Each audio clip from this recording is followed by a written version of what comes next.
All right. Good morning. Good morning. Good morning. All right. Hi, guys. Good morning. I know, okay, it's a public holiday, so some of us just do not make the mistake of waking up early on a public holiday. But I'm here, and we are here, and with those who are here, we will start, and the rest of us will find us going. Yes, good morning, guys. Please greet me and let us know where it is that you are joining us from. I'll quickly take the greetings. My lioness in the house took the front row seat this morning. So Cape Town is represented. East London is represented. Somebody joining us from the group from East London. So good morning, Molweni, Emondi. Good morning, somebody. Somebody also in the group is right here. So that's the first thing that we do, and we do it all the time. You come in and you greet us and you tell us where it is that you are joining us from.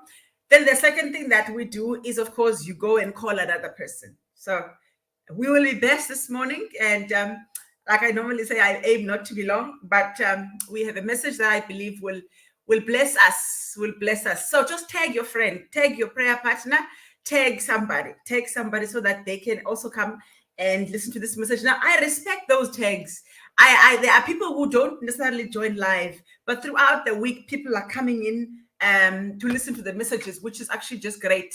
And that's what this is meant for. So please tag a friend, tag somebody. All right, so somebody was joining us from PE. So PE is in the house. Great stuff. All right. And then, of course, good morning from Hesekwa. All right, we are getting there. We are starting to go across the country. We just now need our international friends to join us. But I'm not going to wait because I do not want to wait too long. As I said, people are still sleeping. So we'll continue. It's Women's Day here in South Africa. And I say that when I say here in South Africa, all right, Majere is in the house, so at least Botswana is represented. Here in South Africa today, it's a public holiday. It's National Women's Day. We know International Women's Day is in March, but here at the Theatre of Grace, we've sort of aligned our celebration of women with the South African celebration of women. So this month we do activities and our devotions, etc., are focusing on women. So before I go to the message of today, entitled "Don't Drop the Stones," allow me to just take a moment to honor you, my mothers, my sisters, on this Women's Day. And I normally do it like this. I greet you in the spirit of our mother, our original mother, our Mother Eve. So I greet you in the spirit of Mother Eve. At the end of the day, that's where it all began, right? And one of the things that Eve demonstrated was strength. So we have that strength of Eve in us, all right? Just like she was strong, we have the same strength. When, people talk about, I know one author, Ellen Myers, speaks about her restlessness, that she got restless and she walked away. All right, Zimbabwe is in the house. So, okay, we are starting to warm up now. Greetings from our sisters on the other side. I greet you in the strength in the spirit of our Mother Eve. And where she demonstrated that strength, of course, was in talking to a snake. We know what happened in the end is the outcome, but there was a woman strong enough to not turn and walk away. All right, so allow me to greet you then in the spirit of that. Allow me to greet you this morning also in the laughter. It was a laughter of disbelief, but it was also the laughter of Sarah. And I pray that in whatever's going on in our lives, as strong as life calls upon us to be, but that you may take the moments to laugh, but not necessarily laughing at the promises of God, to whom the response from God was, is anything too hard for God? But bottom line is, I greet you in the laughter of our mother Sarah. The Bible also speaks of Sarah as beautiful. So I'm here to remind you this morning that just like our predecessor, our mother Sarah, that you, my sisters, you and I are beautiful. There's a song, I can't remember the artist, but there's a song that says, "You're beautiful." So I'm here to remind you are beautiful. This morning, I'm here to remind you, of course, another person who gives us that sense, all right? The spirit of Rachel, who was known for her beauty. So I'm here to greet you this morning in the spirit of Rachel. I'm here to greet you this morning in the spirit of the woman I'm reflecting on a lot this week, and that's the spirit of Jochebed. The faith of Jochebed, so strong that it was transferred to her daughter, Miriam. So this morning I greet you in the strong faith of Miriam, and I wish that God may increase our faith, give us that same faith as that of Miriam. I greet you this morning also in the faith of Rahab. If you remember Rahab, she at some point schooled the people of Israel. She schooled the spies. I greet you in the faith of Rahab. She says to them, we know, we have heard about your God, and we know, we believe that the Lord, your God, they have not met him. They've heard about this God, the strangers, but they believe that that God is God. So this morning, I greet you in the faith of Rahab, and I pray that that God can give us that same faith. I greet you this morning in the spirit of Deborah. Of course, we know about Deborah. One of the things I respect about that woman, and we have it in us, ladies, that the men could not go to war without her. The men almost canceling out the whole story of behind every successful man there is a woman. There, Deborah was not behind those guys, but she had to be consulted in the decision of whether or not to go to war. I greet you in that spirit. You know, I also greet you in the spirit of Naomi. What I respect about Naomi is her faith in God that was, yes, transferred to her daughters-in-law, and of course, Ruth we know about. But I also greet you in that spirit to make a U-turn. You know, what I love about Naomi is that when life was bitter, she was not going to stay where she was because she had left and was afraid of what people would say. When time came for her to return, to turn and go back home, she turned and she went back home. This morning, I greet you in the spirit of Naomi. I greet you, of course, in the spirit of our mother, one of the strongest women I know as far as the Bible is concerned, and that is Miriam. Not Miriam, sorry, that is Mary, this young woman. We come across her as a young woman, and the life of Jesus allows us to also get to see her faith. All right. And that faith placed her at the bottom, at the feet of the cross of that dying child, but she was never not going to be there. I greet you this morning in the spirit of Mary, the mother of Jesus. And of course, lastly, because I haven't got time to go through all of that, allow me to please greet you in the spirit of our mother, Dorcas. All right, there are departments in our institution named after her. This woman was so, in my language, she was such a blessing, a direct blessing to the community, that she was just not allowed to die. She was just not allowed to die. Now, I'm mentioning just a few. You can go through the Bible and pick up that the Bible is replete of stories of women, which speaks of the stock that runs in our blood. So those women, yes, they made mistakes, but we are daughters of God, powerful daughters of God, blessed daughters of God, strong daughters of God, high faith daughters of God. That's us. That's us. And of course, the time that we live in. And maybe let me take it out of the Bible. And as I go to my message, allow me to also greet you in the spirit of the woman of 1956. The spirit of Sophie de Bruyn, the spirit of Lillian Ngoyi and their friends who just got enough, had enough of South Africa at that time. And they decided in 1956, if we die, we die. But we're going to roll up our sleeves. And they mobilized themselves in the absence of social media. There were no WhatsApp groups at that time. But women across the country of South Africa mobilized themselves and marched all the way up to the Union buildings with a simple slogan, Wathinta Bafazi, Wathinta Imbokodo. And they, in my language, because you touch a woman, you touch a rock. So I'm here to remind you today that, hey, you're beautiful. You're strong. God lives in you. God lives in you, and His Spirit lives in you. You are powerful. You're amazing. You have, supernatural strength, not because of anything good about you, but because of the God that lives in you. All right, allow me to go to the message of today. We are starting. I can't read everything because I'm spanning across a number of chapters. So between Exodus 19 up to Exodus 34, 32, 34 is where the story of our devotion this morning comes from. The devotion itself is not long. So if you think that I've now been speaking for How long? For 11 minutes. We should be finished in the next 15 or 20 minutes because it's not a long devotion.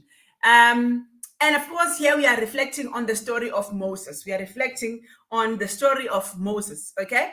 We are reflecting on the story of Moses. And I saw something as I was reading. You know how you can read the same text and pick up one thing, and then one day, reading the exact same text, you pick up something that you never saw. And that's what I saw when I went through this text just the other day. And what I picked up is what happened with Moses, okay?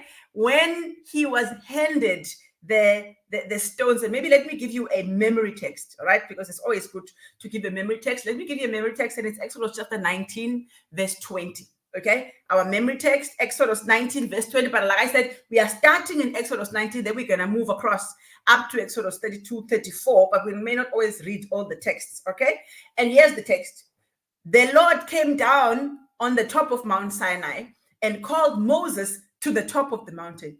So Moses climbed the mountain, right? So Moses climbed the mountain. Exodus 19, verse 20, the Lord came down to the top of the Mount Sinai. Remember, the Lord came down from heaven, all right, down to sit at the top of Mount Sinai. And then from the top of the mountain, called Moses to climb up, right? So the Lord came down from heaven to tabernacle with his people. He set up on Mount Sinai, and then he called this gentleman Moses. And if you go back to the strength of women, we have Moses today because we had Jochebed, who was just not going to allow this boy to die. The lengths with which or to which she went to ensure that Moses does not die. It actually speaks to the strength of women. Oh, by the way, if you look at Moses, Moses was surrounded by a number of women. So if you look at yourself and you think you are weak, look at the story of Moses. From birth, Moses is surrounded by not only his mother. Before even his mother comes up and plays a prominent role, it is those women, the midwives, Amabelekis, who were the first women to feature in the story of this great leader, Moses. The ones that were told in no uncertain terms, if it's a boy, kill the boy. If it's a girl, let the girl live. But these women, strengthened by the power of God, decide we're going to keep this boy alive. We are not going to let him die. If we die, we'll die, all right? If we die, we'll die. And I have no time to follow that story. And then, of course, from the midwives, Moses goes to his mother, who managed, I don't know how, but that also speaks to us. We have means and ways to make it happen. When women want something, my friend, women will make something happen. Again, I go back to the women of 1956, how they managed to get that many women to go from throughout South Africa without WhatsApp groups, without anything on that day to march. It's because women are determined. So when women are determined, something will happen. So the first sense of determined women, we see it in the birth of Moses. The midwives decide we're not going to allow him to die. His mother allows. How do you hide a baby? So difficult to hide these people. Hide a baby for 3 months. That's the second woman that appears. That was the first set. The second woman that appears. The third one, of course, is his sister, Miriam. And I'm so in love with Miriam, especially Miriam, the little girl, the courage of Miriam. And then, of course, the other woman that features in Moses' life is the daughter of Pharaoh, the princess, who God takes from the enemy's camp and puts here to be used for him, by him, in the protection of Moses. And of course, you know, the other woman that we tend to forget about is Moses' wife, Zipporah. Zipporah, not only was Zipporah the wife of Moses, right? Not only was she the wife of Moses, and therefore, you know, all she had to do was be quiet. Zipporah was the wife of Moses, and at some point, she had to circumcise Moses. She had two choices: to either allow the angel to kill Moses because he was uncircumcised, or it had fallen upon her to take the blade and circumcise her husband. And she did that, all right? Then the other one about Zipporah, and this makes me respect her. She saw that her husband was taking strain. The work was too much. And she went and spoke to her father, and the father was Jethro, came and actually advised Moses on how to do this thing. So we really are powerful. Again, I'm just running on that thread. So we are talking about Moses now.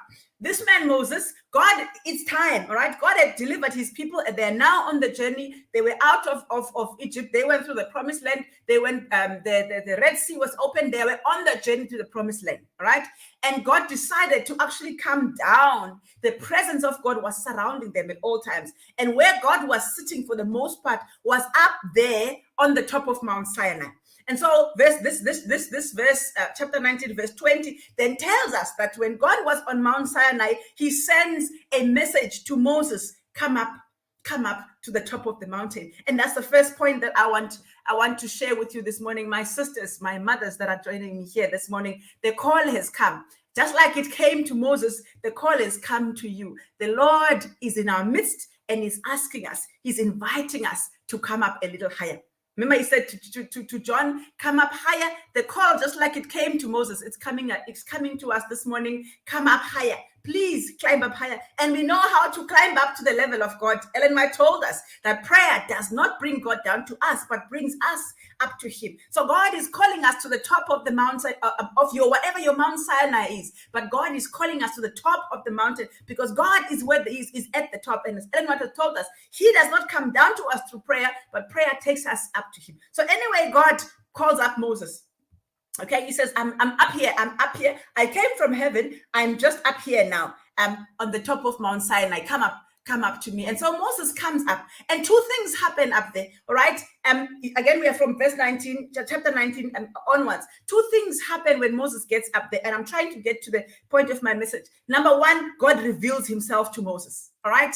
God reveals himself to Moses. My friend, when you have an opportunity, all of us get an opportunity every now and again, and often regularly, we get what we call a divine moment, a divine encounter, right? When you have that moment, don't walk away without allowing God to reveal himself, without asking God. Moses, when he gets there, he is in the presence of God. He is surrounded by the presence and the glory of God. And that's not enough for Moses. He utters the words, and I imagine those words were out of fear, but also out of faith. Like a child, he wanted more. So he says to God, show me your glory. Show me your glory. So I asked this morning that when God calls us to come up higher, my friend, God is prepared to show us his glory. God is prepared to show you his glory. And so he gets up there, Moses gets up there and is in the presence of God up on Mount Sinai. But that's not enough. He says to the Lord, show me your glory.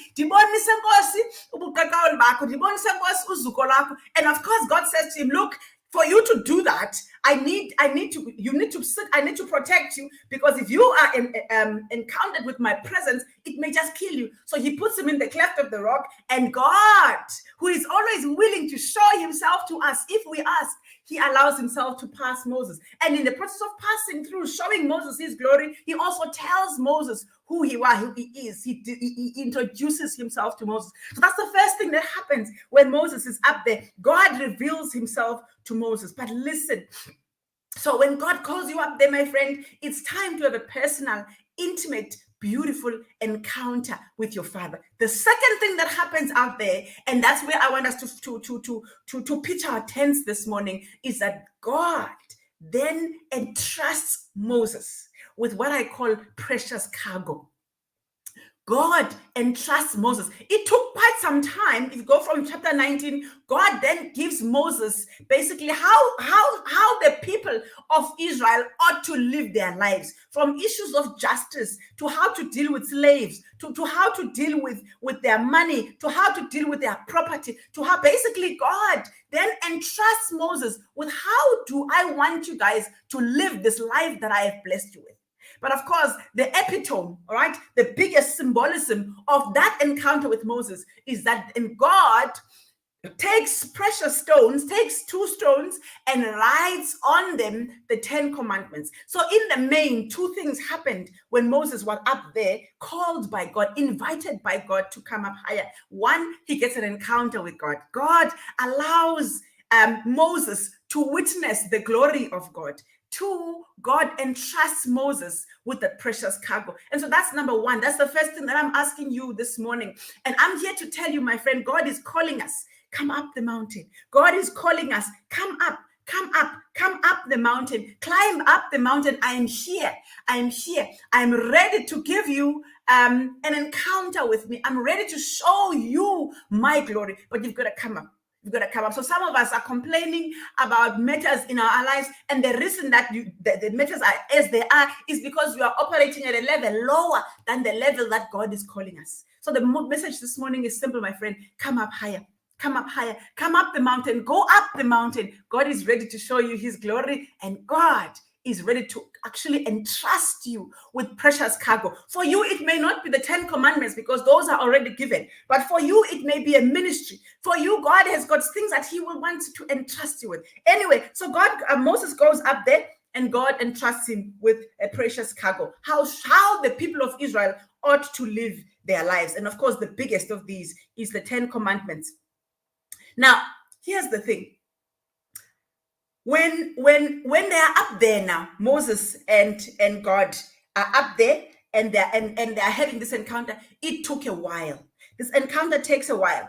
And in the process of that encounter taking a while, the people down at the bottom of Mount Sinai, the people of Israel who were left in the care of Moses' brother Aaron, they started to panic, right? They started to panic because Moses was there for longer than they expected. They started to panic. And you know what they said, right? They said, let's make for ourselves the golden calf. So they make the golden calf. Now, here's the thing. Moses, while they are up on the mountain, and this is the power, guys, of being in the presence of God. And that's what I normally say. When Ellen White says prayer does not bring God down to us, and it brings us up to him, it puts us at the level where we can see from the things from the vantage point of God. Of course, at a human level, while they're up there, Moses does not know what's going on at the bottom of the mountain. Secondly, Moses does not see what's going on at the bottom of the mountain. But because he is with God, God tells Moses what's happening at the bottom of the mountain. Please don't miss this, right?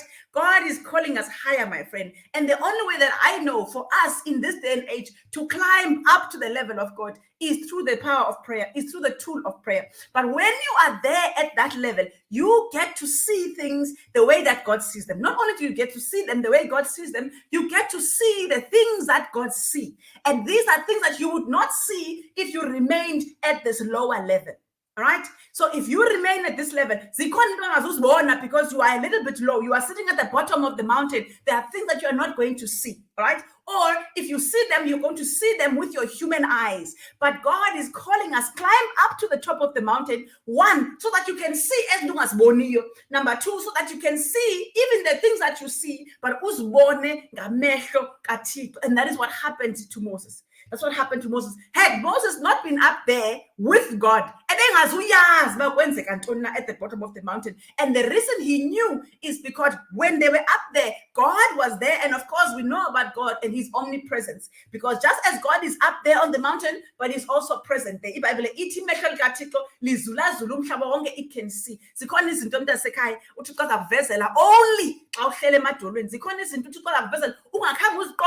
But as you spend more and more time with God,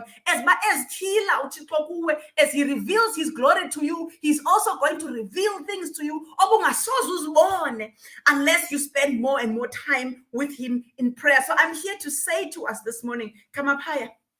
God is calling us, climb up the mountain, suka at the bottom of the mountain. The top of the mountain is meant for you. Climb higher to the top of the mountain. So anyway, they are up there, and Moses and God sees at the bottom of the mountain. The second point I want to make, and we normally say this when we are finishing events, when we have been in a beautiful event and it's been a spiritual high, and as we are praying, we normally say, because the enemy is waiting for us outside. And I've always wondered, I need to find a biblical context for this. And in this story, I found it. The enemy is not allowed at the top of that mountain. The enemy cannot go anywhere near the top of Mount Sinai. The enemy just cannot. He gets suffocated. He gets suffocated. So if you want to suffocate the enemy out of your life, my friend, stay at the top of the mountain. Come up to the mountain, to the level of God. If you want to suffocate the enemy, come up to the level of God. And so he goes higher.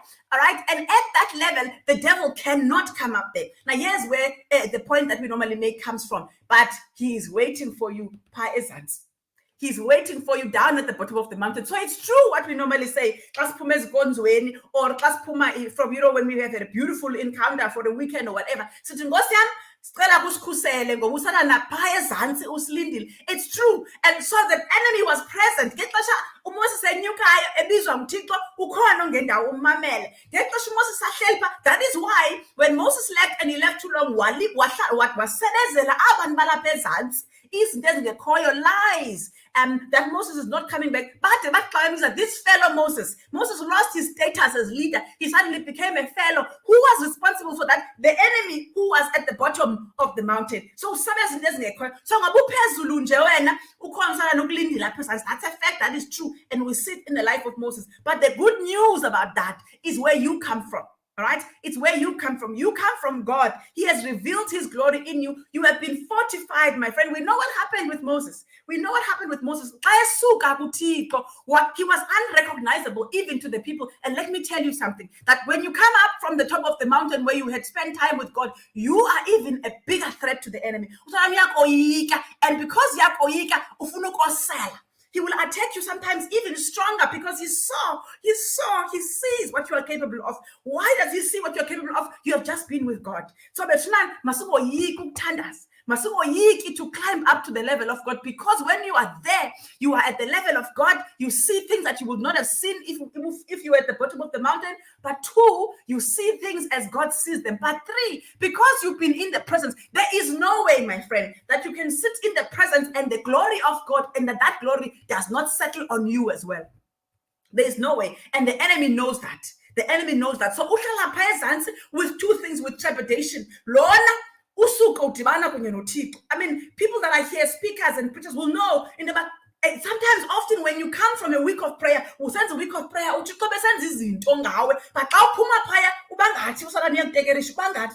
because he knows you have just been with God, and if he allows you to continue in that spirit, with that glory of God, with and that honor of God, you become dangerous to him. So he does 1 or 2 things.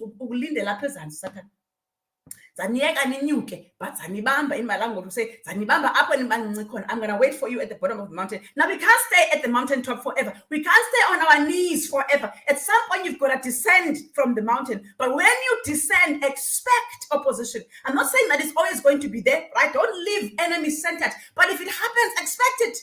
Expect it. That's the first thing that he does. Number 2, as you descend, he will throw his attacks so that he can distract you. So that he can distract you, that whatever it is that God has entrusted you up there for you to implement and apply down here, so that between you and that which God has given you, because what is the word? Is it intercept? Yeah, that's the English word. That the enemy will intercept you even before you arrive at the place where you are supposed to implement. He will intercept you and also. But what he does, what he uses to intercept you varies from person to person. What he uses to intercept you will vary from person to person.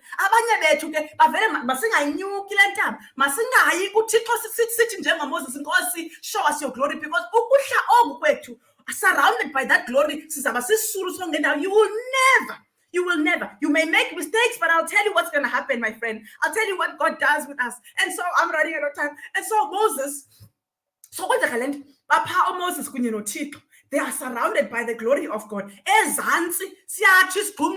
All right, the people of God, the same ones that Moses is leading, the people of God are dancing around a calf, denying and denouncing God. All right, God, Moses does not see this.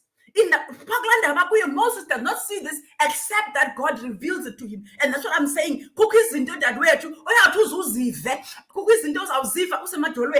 And we know this as women. We know this as women. But the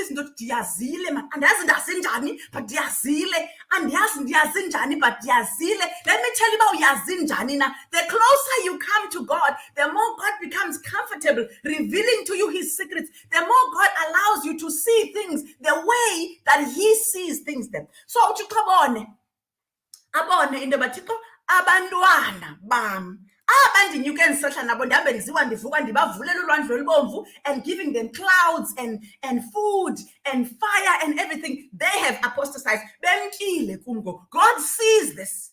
And of course, the Bible says, God becomes angry, so angry that he says to Moses, step aside, allow me to destroy these people, because as we are speaking right now, you and me, as I am busy preparing what life ought to be like for them using you, they are busy down there denouncing me as their God. They are dancing around. They have created an idol for themselves. Listen, so one, God reports to Moses, and then I asked Moses if God had not reported to him. Secondly, God gives Moses an opportunity to apply that which God has had already taught him. So, show me your glory.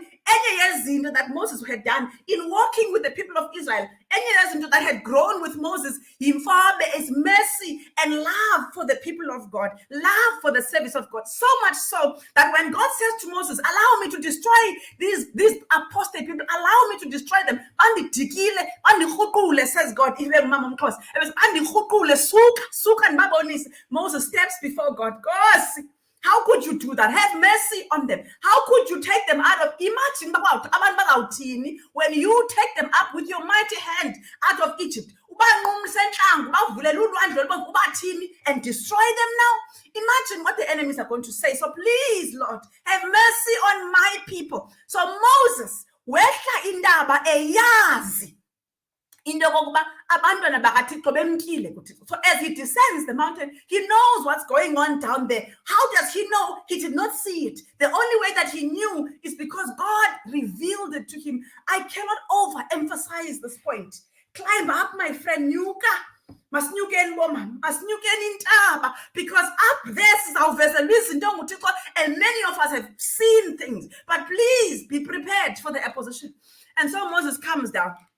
Moses comes down, Joshua, although Joshua but Joshua had to wait at the bottom of the mountain. And so Moses comes down, and this is where the story and the title of my message comes in. Moses gets to the bottom of the mountain. I told you who was waiting for him at the bottom. I told you who was waiting for him at the bottom with the sole aim, number one, to disposition him. My friend used to say, because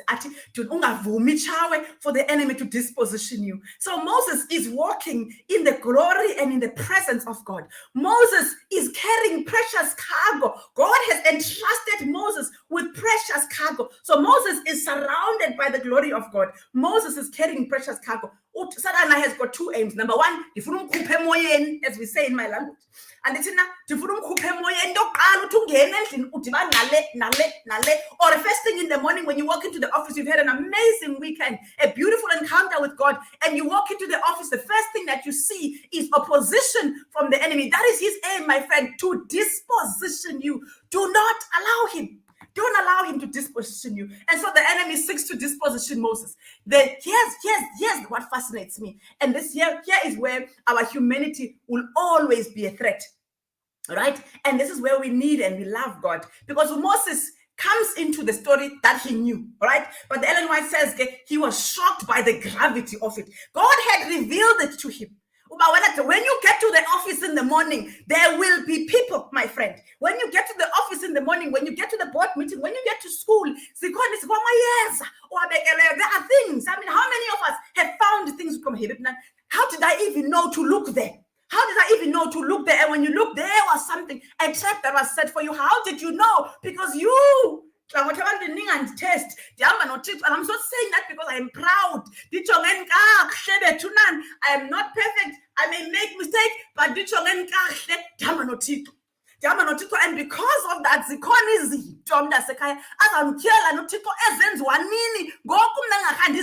but the minute I go on my knees, taps me on the shoulder, because I'm not sure how I feel about this person. That's God. And so the enemy seeks to disposition Moses. Take out the glory, but let me tell you the big picture.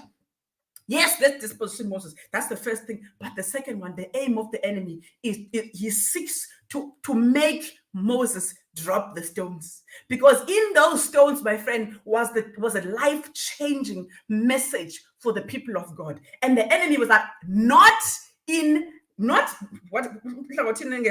not in Sapi. I will not allow it. The enemy says, over my dead body will I allow Moses to come from that mountain and go to these people. I've already captured these people. Abantwana bakaThixo abaninzi are misled.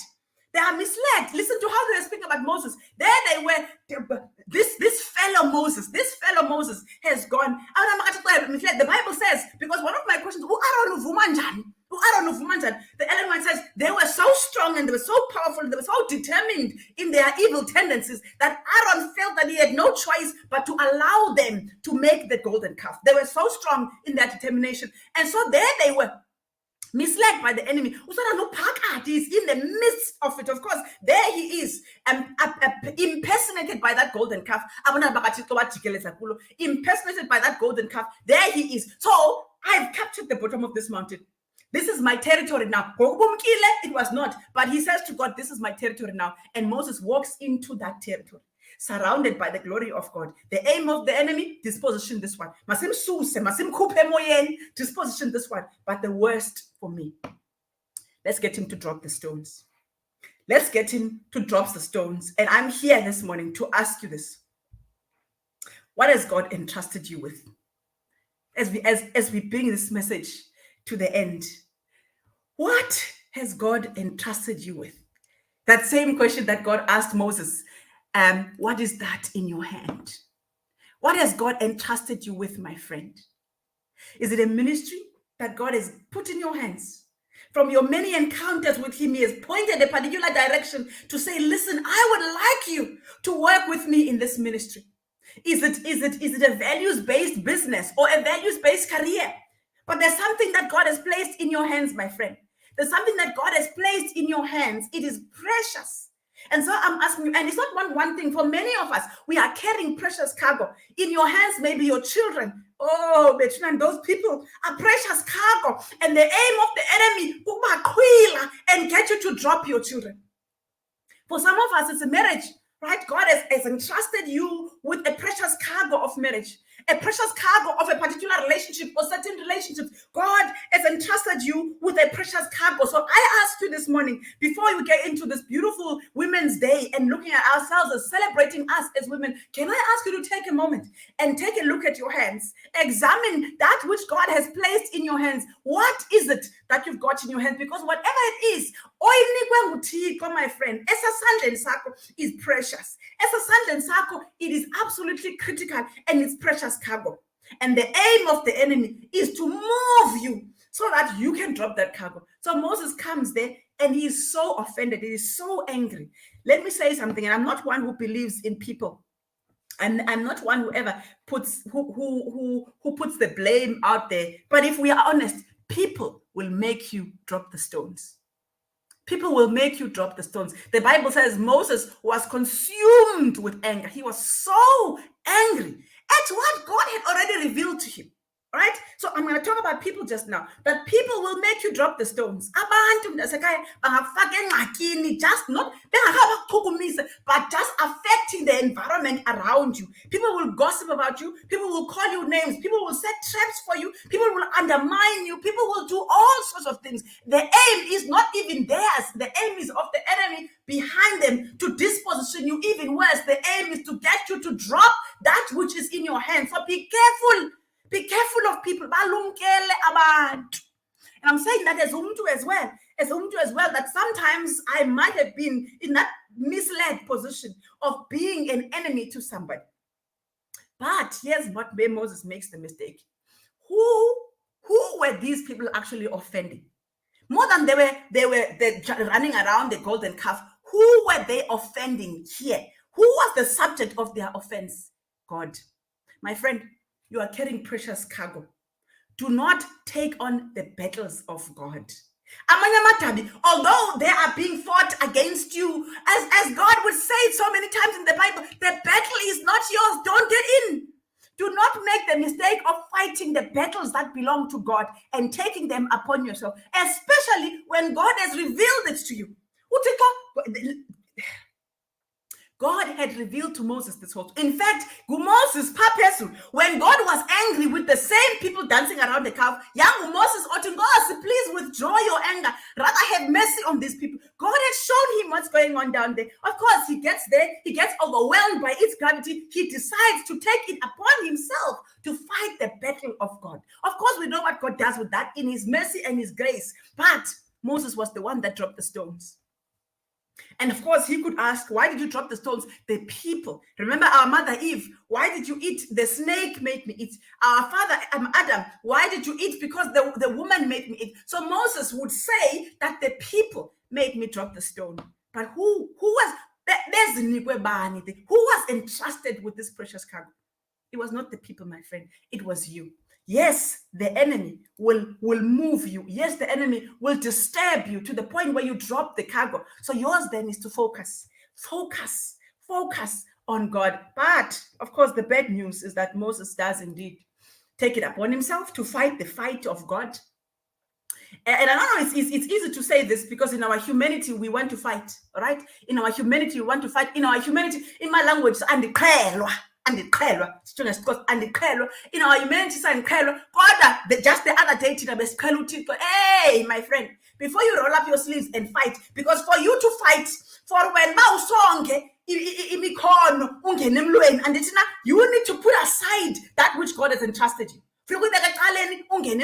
What is happening to it while you are busy fighting? So I go back to you. What is that in your hand and how important is it? And I tell you, it's precious. It's precious. Ungaze uyibeke phansi for abantu, for umlo ongeniswe kuwo konke ndawo. English is starting to leave, and when it does, I must stop. But let me now say something that moved me. Uthixo yamthanda.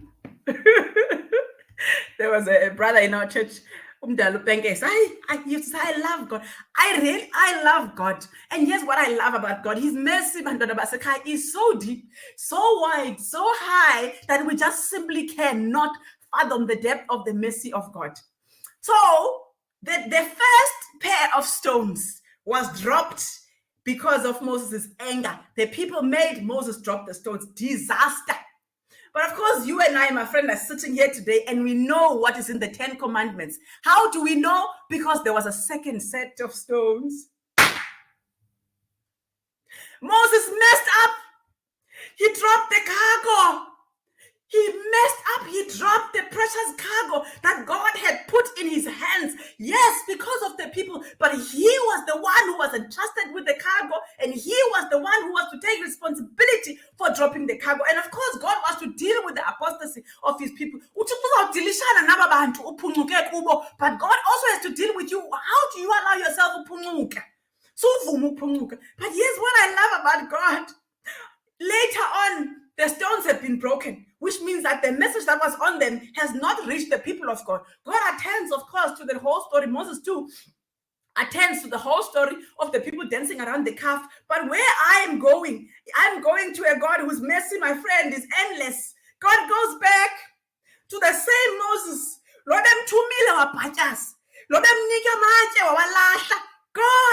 goes back to Moses and says, climb up the mountain again.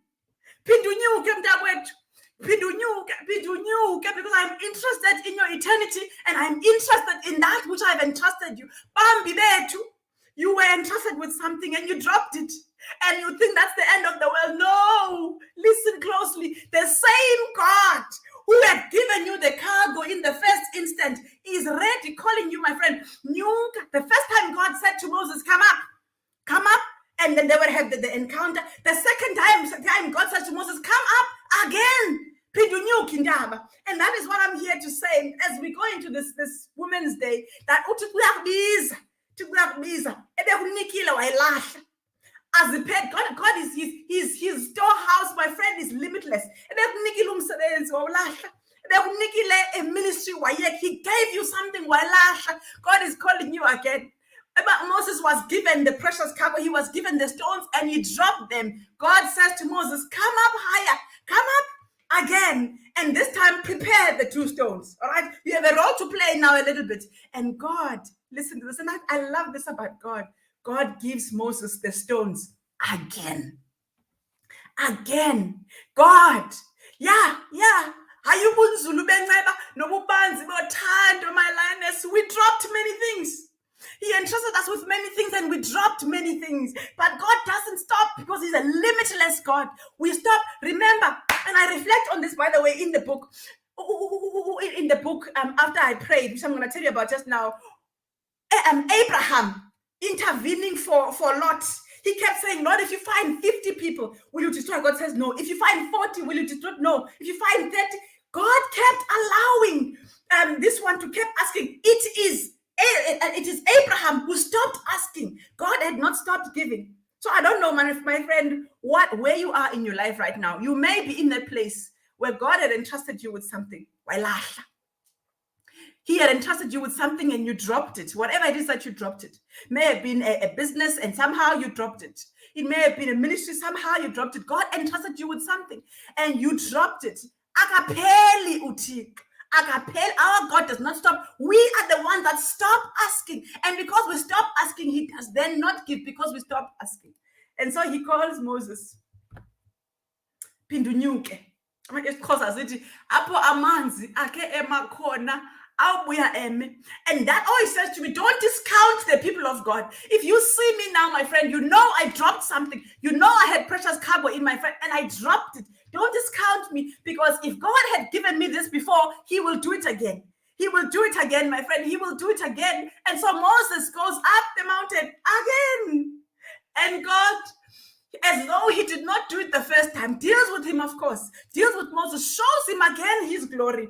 But then He entrusts Moses the second time with those stones. And I am here to say, my friend, listen, don't drop the stones. Don't drop them. Don't drop the stones. But if you drop the stones, and that's one of my favorite verses, my little children, I write you these things that you may not sin. Full stop. Don't drop the stones. That's it. But if you sin, you have an advocate with the Father. The same God that went out of His way to write those stones with His own hands, inscribe all of that with His own hands. He manufactured your cargo with His own hands. He will do it again. That same God, when I wish in your humanity, that same God, my friend, He will do it again. But He's calling you. He does not do it at this level. He does not do it at the bottom of the mountain. He's calling you, Pindunyuke. I know you are feeling ashamed, Pindunyuke. I know you are feeling embarrassed, Pindunyuke. I know you are feeling guilty, Pindunyuke. I know you are feeling like you don't know how it's going to happen again. I also don't know. But between you and God, He's going to reveal it to you. Pindunyuke, the second set of stones is ready for you. Or the third set of stones is ready for you. For some of us, it might be the 10th. God keeps calling you higher and He keeps giving it to you. Yes, God gives us these many opportunities. So yes, don't drop the stones. But if you dropped them, I'm saying to even those of us, because sometimes then God gives you the stones and now we can't even move because we are terrified of dropping them. Remember the guy with the one talent? We know we have been given a precious talent. So we've got this and we are shaking. We don't even want to move because it is so precious. It is so big. We are holding on to it. I'm saying to those of you who know you have been entrusted with something big, but you are terrified of dropping it. And so because you are terrified, you decide to bury it. No, I said put one foot in front of the other. And I pray that you don't drop it. I pray that you don't drop it. But if you drop it, God will give it to you again. If you drop it, God will give it to you again. But He's calling you. Just like He gave it to you the first time. Pindunyuke. God has got it for you. And I think let me leave it there for now. Let me leave it there for now. I don't know where this message puts you. But it puts me back on my knees. It humbles me to know that when I give up, I'm the one who's chosen to stop asking. When I've been asking for something and I stop asking for something and God gives it to me and I mess it up and then I don't ask anymore, I stopped asking. I'm the one who stopped asking. God has not stopped giving. God has got another set, my friend, for you. Did you drop the first one? He's got another set for you. All right, before I let you go, so most of you would know about this already. But for those of you who have somehow missed it, okay? A couple of weeks ago, we announced here there's a new book out. And this is one of the ways, my friend, that we climb up the mountain. When God is calling you higher, this is the wings that he uses, right? This is join us this coming Sunday as we're going to have a bit of a virtual launch of this book. Climb up the mountain, my friend. This is the one tool that I know. In our time, Moses was physically up the mountain, but I know that when we pray, my friend, we get elevated to that same level of Moses. We get elevated to that same place of God revealing his glory. We get elevated to that same place where God entrusts us with our precious cargo. So my friend, I don't know where you are at in life, but this book will change your life. I wrote it and it almost killed me writing it. And I don't want to go further and tell you what's in it, because you need to get it for you to be able to experience what is in there for you. It's only 180 and there. So it's coming out at the end of August, and that's my number. Most of us have this number, or you can just reply, inbox me from here, and I will organize a copy for you. And I think we leave it here for now. My message is simple. Don't drop the stones. Don't drop them. Don't drop them. But if you drop them, God is calling up. Come up again. If you drop them, pindunyuki. Have a blessed Women's Day, ladies. Thank you so much.